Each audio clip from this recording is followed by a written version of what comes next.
Hello YouTube and welcome back to World of Warships with Wadres again. And today's video is going to be from the Saving Transylvania mission for the Halloween event this year. And, well, everybody who's played World of Warships, this mission has been in-game since the Halloween event 3 years ago, and they just keep expanding on it. And overall, it's not exactly a bad deal overall. And of course, one of the things that I've found out over time is that one of the best ships to take into this mission, honestly, is the cruiser Igor, which is played rather prominently by the USS St. Louis. And unfortunately, because this is a replay video, they are going to be showing the original tag names for the ships as opposed to the actual mission names. The St. Louis is Igor, the Nassau is something else. I think it's Jackal, and then you've got the Wakatake, which is the Blade Destroyer. And overall, this is the mission that has been done for Halloween for 3 years running. Last year they introduced the Sunray in the Darkness mission for a second stage where you were closing down the portal, keeping the ghoulish ships from invading the regular world, I guess we could say.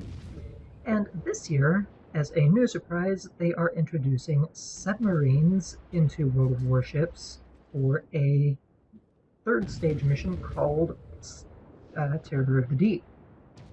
And this is a surprise mission because submarines are something that we were told for quite some time were never actually going to be in-game.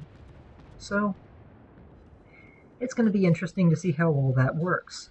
But one of the bonuses this year is that for completions on certain levels with the Halloween missions, you can actually gain early access to a couple of the submarines. For example, completing Saving the Transylvania with 5 stars gives you access to one, and completing Sunray in the Darkness on either the hard difficulty or the regular difficulty, by my understanding, also allows you to access another of the submarines early. So it's going to be interesting to see how all this plays out, how they keep track of everything, because they certainly don't have any actual obvious missions tracking all this progress. But it could definitely be interesting, again, to see where it all goes. Now, one of the nice things about this mission is that, one, it seems like the fire chance for all of these ships to set fires on targets seems to be dramatically improved. And that is very helpful in dealing with the vast hordes of enemy Mikasas, or as the actual mission calls them, Zikasas, is that they are very, very vulnerable to fires. It's also beneficial because at the very end of this mission, when we're running into the big nasty battleship, the Rasputin, played by the Imperator Nikolai,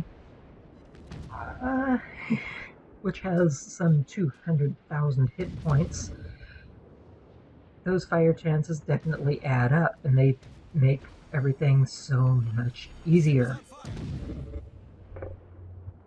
Overall, it's just, I mean, the first stage is Tier 3, it's easy to get through if you know what you're doing, and one of the other nice things about this is with all of the escort scenarios that the game has introduced in some of the recent iterations, escort missions like Nerai, Aegis, Raptor Rescue, so on and so forth, players by now are so familiar with what they need to do for the escort missions that even just a year ago, the Transylvania mission is so much easier to finish on 5 stars, just because everybody knows a lot more what they're doing.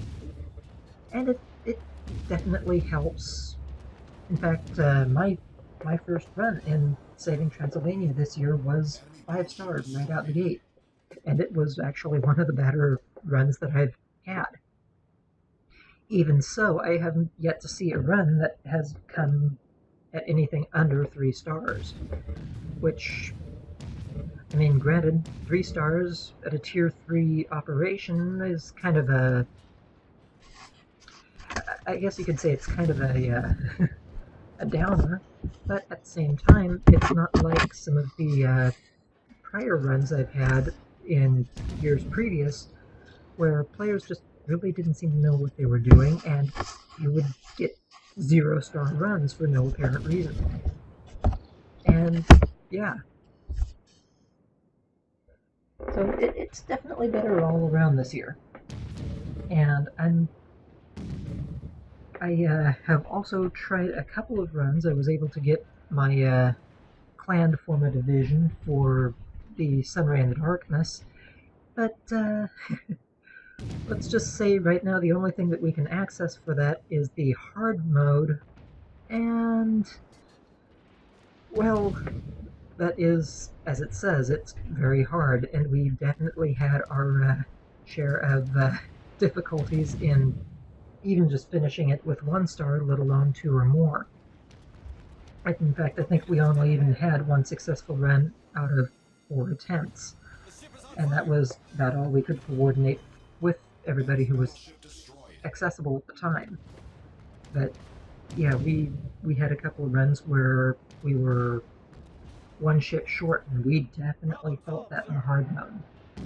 But considering how things were going for the hard mode, I think it's definitely safe to say that the easy mode will be substantially more successful this time around.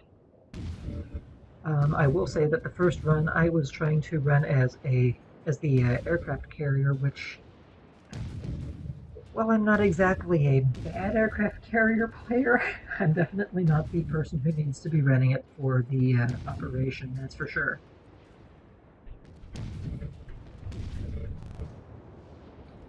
Now, the other thing that we do kind of want to make note of here is that the Stage 3 mission, the Terror of the Deep with the submarines this year, is looking to be rather promising. Granted, right now they're just testing out some of the mechanics, so it'll be interesting to see where it all goes. But considering they said they were never going to try introducing submarines into the game in the first place, and now we have them for the Halloween, it could definitely be an interesting change, and it could definitely herald some interesting things to come as well. Now, even if it were just for scenarios, like a regularly occurring scenario in-game on top of the scenario of the week or whatever, I would think it would actually be rather interesting to play with submarines in-game and see how that actually plays out. I mean, granted, maybe not necessarily in regular battle scenarios, because that's changing the dynamic, I think, a little bit too much. But I think it would definitely be interesting for, like, a PvE scenario or whatever to be able to play as, say, a Type 7 U-boat, or any of the other German U-boats that were common at the time. Or maybe even a United States S-boat, a Japanese submarine. I mean, there are definitely all kinds of options that could be explored with it. And I do definitely hope that the potential that is shown by this new scenario is capable of being fully explored. Anyway, kind of coming back to the mission as it is right now, this is one of the things that I wanted to start finding out, is as far as setting fires on target. Because, I mean, look at the Rasputin. It has 200,000 hit points when it comes through. I fired my first salvo, I get 2 fires on target. I fire my second salvo, and, well, I don't really get anything, but that's probably because its damage control is up. But then I start hitting. I start getting fires. And just watch how fast this damage starts ticking away. There's 2 fires already. The third is coming up. In fact, one of the teammates actually got the 3rd fire. I got the 4th. But you can just see how quickly its health pool is just absolutely melting away. And that is one of the important things to keep track of in this mission, is that these ships for the Saving Transylvania are so vulnerable to fire. It's not even funny. And that is very important still with fighting the Rasputin, which will charge down and destroy the Transylvania very, very quickly if given the chance. So you really have to rely on the fires to take it down as quickly as possible. If it's not focused down early enough, it is very, very easy to lose this scenario. But again, I think primarily because people have gotten used to escort scenarios in the current rotation cycle, they're just used to focusing down targets a lot more than they used to in past years. Anyway, this match is pretty much done. I mean, this was a 5-star run. Unfortunately, it was not my first, but this was still a better run than my first, actually, with I think a full 50,000 more damage done. And overall, just not bad at all. I do have the results screen at the end of the match here, so you'll get to see that it was definitely very, very healthy match for me as well. And beyond that, just I hope you enjoyed seeing, and I hope you enjoyed hearing a couple of my opinions and thoughts on the Halloween this year. Anyway, if you are liking what you see with my channel, please do not forget to like and subscribe, and I will catch you all next time around.